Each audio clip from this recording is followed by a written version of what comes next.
रमजान ईश्वराच्या मार्गात स्वतःला समर्पित करण्याचं प्रतीक असलेला रमजान हा पवित्र महिना आशीर्वाद आणि दयेचा वर्षाव तर करतोच, शिवाय संपूर्ण मानवजातीला प्रेम, बंधुता आणि मानवतेचा संदेश देतो।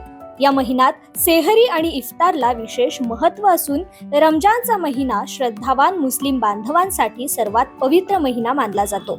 या महिन्यात मुस्लिम बांधवांकडून निरंकार रोजे पाळले जातात। रोजाबरोबरच नमाज, कुराण पठण, विशेष प्रार्थना आदींमार्फत अल्लाची विशेष इबादत केली जाते। महाराष्ट्रातील लातूरमध्येही सध्या रमजान मोठ्या उत्साहात पार पडतोय। याचाच आढावा घेतलाय आमचे प्रतिनिधी सलीम शेख यांनी। मुस्लिम बांधवांच्या पवित्र महिन्याला सुरुवात झालेली आहे। इस्लाम धर्मात पवित्र महिना हा रमजानचा महिना मानला जातो। रमजानच्या महिन्याला विशेष महत्त्व दिले जाते। या महिन्यात अल्लाची इबादत करणे हाच मुस्लिम बांधवांचा मुख्य हेतू असतो। या महिन्यात 29 ते 30 दिवसाचे रोजे पाळले जातात। रोजाबरोबर नमाज, कुराण पठण करणे आदीचे मुस्लिम बांधवांतर्फे प्रार्थना केली जाते। आपण न्यूज अनकटच्या माध्यमातून लातूर शहरातील मुस्लिम बांधवांचा रमजानचा महिना आणि रोजे उपवास कसे जातात आणि याचे महत्त्व काय आहे, याच्यात मुस्लिम बांधवांचा काय फायदे आहेत हे जाणून घेण्यासाठी आज आपण लातूर शहरात आलेलो आहोत। लातूर शहरात रमजानच्या या महिन्यात विविध प्रकारची खाद्य संस्कृती अनुभवायला मिळते। उपवास सोडताना फळे आणि खजुराला महत्त्व दिले जाते। शहरातील काही मुस्लिम बहुल भागांमध्ये त्यातही प्रामुख्याने मस्जिद रोडवर विविध फळे आणि शाकाहारी मांसाहारी चविष्ट पदार्थांचे स्टॉल आणि दुकाने आपल्याला पाहायला मिळतात। मांसाहारी पदार्थांच्या तर इथे अनेक व्हरायटीज पाहायला मिळतात। त्यात हैदराबादी हलीम, सीख कबाब, कलेजी फ्राय, खिमा तसेच तंदुरी चिकन, बिर्याणी अशा अनेक व्हरायटीज असून प्रत्येक पदार्थाचा मसाला आणि पदार्थ करण्याची वेगळी पद्धत ही फक्त रमजान महिन्यातच आपल्याला पाहायला मिळेल। एका ठिकाणी रमजान स्पेशल दहीवडे, वडापाव, भजे, अंडा वडा तसेच कांदा भजे, समोसे बनवणाऱ्या यादगार वडापावच्या मालकाने त्याच्याकडे मिळणाऱ्या वेगवेगळ्या स्नॅक्सची माहिती दिली। भजे, अंडे वडे, दही वडा, जिलेबी, समोसे, वडापाव हा हे 5 वर्षाचा व्यवसाय चालू आहे आपला। हे वर्षातून एकदा रमजान महिना येते। त्या रमजान महिन्यात 4 वाजल्यापासून ते 7 वाजेपर्यंत चालतंय धंदा आहे। खाद्य पदार्थांसोबतच कलिंगड, खरबूज, केळी, डाळिंब, मोसंबी, चिक्कू अशी फळे आणि विविध प्रकारचे खजूर इथे विक्रीसाठी उपलब्ध असून येथील हिंदुस्तान ज्यूसची चव फक्त रमजान महिन्यातच चाखायला मिळते। फूड स्लाइड, सीताफळ रबडी, मोहब्बत का शरबत, नारियल ज्यूस आणि अनेक प्रकारच्या चविष्ट कोल्ड्रिंक्सची चव घेण्याचा आनंद फक्त रमजान महिन्यातच मिळतो। ह्याचं नाव आहे हिंदुस्थानी ज्यूस सेंटर आणि आपल्यापाशी 1 महिन्यासाठी स्पेशल आयटम आलेले असतात, फक्त 1 महिन्यासाठी। ह्याच्यामध्ये ड्रायफ्रूट लस्सी आहे, ड्रायफ्रूट रबडी आहे, गुलकंद रबडी आहे आणि सीताफळ रबडी आहे, मोहब्बत शरबत आहे, अजून नारळचा ज्यूस आहे। हे फक्त 1 महिन्यासाठी असते। स्पेशल आयटम आहे, रमजानी स्पेशल आयटम आहे।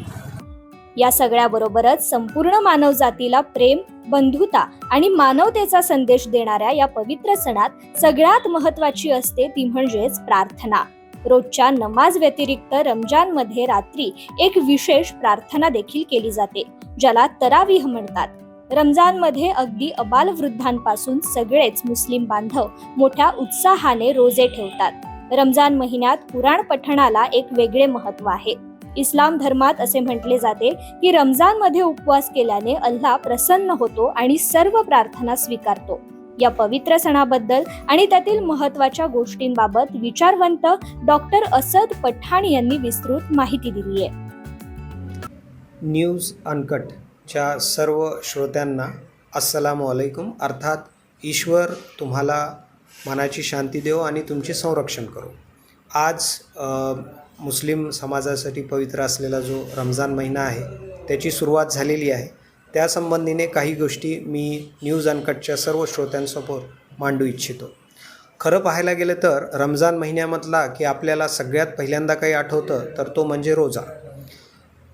खरं पाहायला गेलं तर रमजान या महिन्याचं महत्त्व हे फक्त रोजामुळे नाही आहे। रोजा हा एक महत्त्वाचा भाग आहे, पण रमजान या महिन्याचं सगळ्यात महत्त्व याच्यासाठी आहे की या महिन्यामध्ये पवित्र कुराण हा अवतरित झाला। हा कुराण नेमका कसा अवतरित झाला हे आपण समजून घ्यायला पाहिजे. तर हा कुराण हा अल्लाहच्या जवळ एक लोहे महफूज नावाची जागा आहे, त्या ठिकाणी हा त्याच्या खऱ्या स्वरूपामध्ये आहे. तो त्या स्वरूपामधून रमजान या महिन्यामध्ये पृथ्वीतलाच्या जवळ आणला गेला आणि त्यानंतर 22 वर्षात 6000च्या वर आयताच्या माध्यमातून एक एक आयत करून नबी करीम सल्लल्लाहु अलैहि वसल्लम अर्थात पैगंबर मुहम्मद यांच्यावर अवतरित झाला. तर यामुळे रमजान महत्त्वाचं आहे आणि कुठेतरी याचा विसर आज सगळ्यांनाच होत आहे की रमजान महिन्यामध्ये खरं तर आपण पवित्र कुराण ग्रंथ फक्त वाचला नाही तर तो समजला पाहिजे आणि त्याचा जो संदेश आहे तो समस्त मनुष्य जातीला, फक्त मुसलमानांसाठी म्हणून नाही, सर्व मानव जातीसाठी म्हणून त्याचा संदेश आपण दिला पाहिजे. रमजानचा उपवास हा 29 किंवा 30 दिवसांचा असतो. रोजाचा उपवास म्हणजेच केवळ भुकेले आणि तहानलेले राहणे असा नाही, तर त्याला एक आध्यात्मिक आणि आरोग्य संबंधीचे महत्त्व आहे. रोजाचं जे महत्त्व आहे त्याचं आपण बघाल तर एक आध्यात्मिक महत्त्व आहे आणि एक त्याचं आपण जे हेल्थ रिलेटेड म्हणू किंवा आपण एक शारीरिक महत्त्व म्हणू तेही आहे.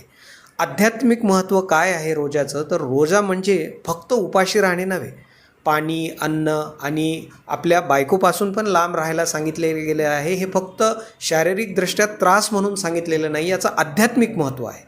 आध्यात्मिक महत्त्व का आहे, तर या सगळ्या गोष्टी ज्या तुम्हाला इतर वेळी वर्ज्य नाहीत त्या तुम्हाला करू शकता, तुम्ही खाऊ शकता, पिऊ शकता, पण ईश स्मरण ज्याला आम्ही तक्वा म्हणतो की दरवेळी तुम्ही जगत असताना आपल्याला ईश्वर बघत आहे आणि आज आपण काय करत आहोत याचा आपल्याला हिशोब द्यायचा आहे, याची जी एक संकल्पना आहे ती मनात यावी, याच्यासाठी म्हणून रोजा आहे.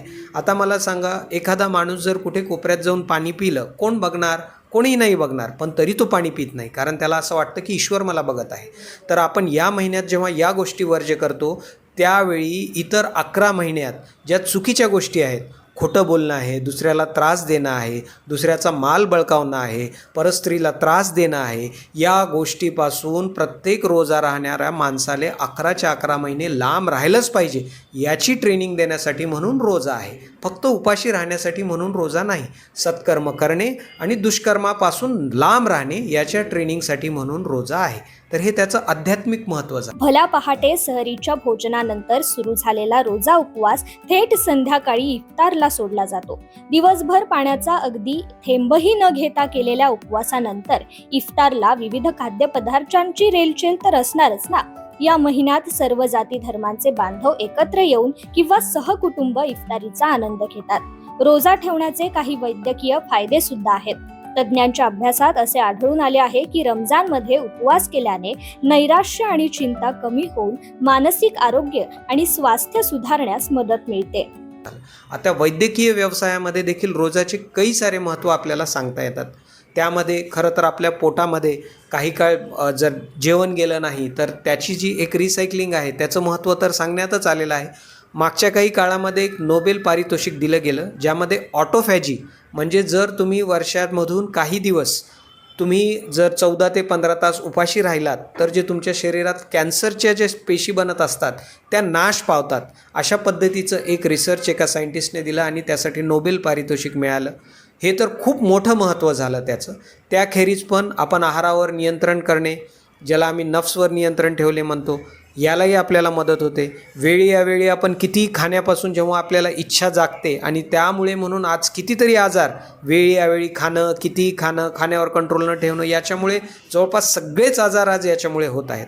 तर खाण्यावर जेव्हा कंट्रोल आपल्याला रोजामुळे येईल, इतर वेळी पण आपण हा खाण्यावर जर कंट्रोल ठेवला आणि जर आपण प्रेषितांची जी म्हणणी आहे ती ऐकली तर त्यामध्ये तर प्रेषितांनी म्हटलेलं आहे की नेहमी अगदी रोजाच्या काळातही काही मुसलमान जेव्हा इफ्तार करताना खूप खातात ते चुकीचं करतात. आपण फक्त एक पोटाचा 1/3 हिस्सा जो आहे तो खाण्याने भरला पाहिजे, 1/3 हिस्सा पाण्याने भरला पाहिजे आणि 1/3 हिस्सा हवेसाठी सोडला पाहिजे. हे अशी आपल्या प्रेषितांची शिकवण आहे. ही रमजानमध्ये इतर वेळी पण फॉलो केली आणि खाण्यापिण्यापासून, अति खाण्यापिण्यापासून जर आपण वाचवलं, ज्याची की आपल्याला सवय रोजामध्ये लागते, तर आपल्याला कित्येक वैद्यकीय फायदे देखील होऊ शकतात. तर पवित्र रमजान काळात चांगले आचार आणि विचारांचा अवलंब केला जातो. तसेच पवित्र कुराणाद्वारे प्रेम, बंधुता आणि मानवतेचा संदेश सगळीकडे पसरवण्याचं काम केलं जातं. तर या सगळ्या गोष्टींचं आपण अनुकरण करावं. आपण कुराण वाचावा, कुराण समजवावा, कुराण आणि प्रेषितांच्या शिकवणीबद्दल आपल्या समस्त भारतीय बंधूंना समजवून सांगावं आणि अशा पद्धतीने आपण आपला रमजान व्यतीत केला पाहिजे, हे मी यावेळी न्यूज अनकटच्या सर्व श्रोत्यांना सांगू इच्छितो. अस्सलामु अलैकुम व आखिरुद्दावाना अनिल हम्दुलिल्लाहि रब्बिल आलमीन.